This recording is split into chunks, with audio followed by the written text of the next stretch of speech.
Hi friends, I hope you guys are doing well. My name is Savvy. In this video, I wanted to talk about how to reset and feel your best. So I am personally doing this process because my mind was definitely more in a negative headspace and it was much more cluttered than I would like for it to be.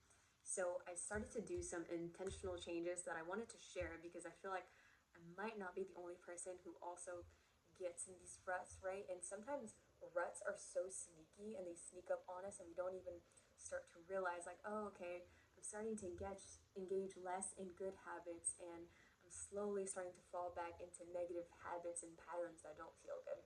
And so the first thing I do is acknowledge because once you're aware of something, that is like 80% of the battle, and then you can choose to do different actions and choose to engage in different ways of thinking and feeling.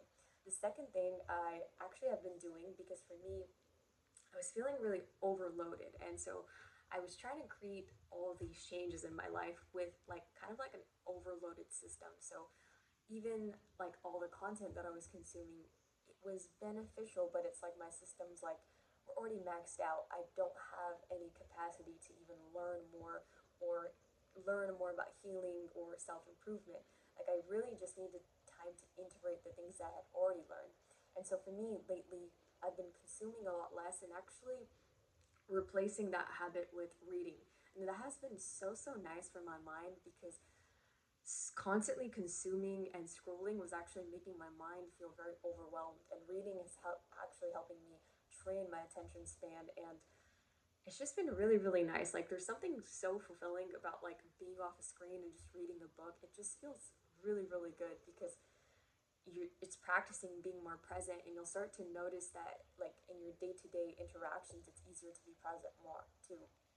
The next thing I've been doing is cleaning out my diet, and I've been starting to run again. So I'm not really obsessive about this. I wanted to share this because it has heavily affected just in like 2 weeks the way that I feel because I wouldn't say I necessarily eat unhealthy, but I wasn't really caring so much about what I was eating, and I was just not feeling as energized. And ever since I've been shifting to eating more whole foods, not like obsessive about it, but just eating more whole foods, I just feel a lot more energized and my mood is a lot better. And so if you could just kind of be aware of including more whole foods. I was talking to a doctor at my job and I really liked what he said. Like he said that sometimes when we're trying to, let's say, like lose weight, we can start to think in terms of like, well, I need to take out food in my diet. But he's like, we need to have like an internal paradigm shift of like, I'm going to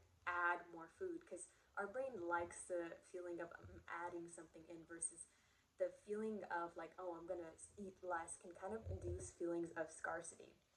So the next thing I've been actually doing, speaking of scarcity, is gratitude journaling. So I've been doing very small changes. I hope that's apparent by this video. I've actually been doing a lot less, but removing a lot more because that was a big reason I got into this rut. Is I was trying to do so much versus what I needed was to do a lot less. And so I've essentially been practicing gratitude journaling.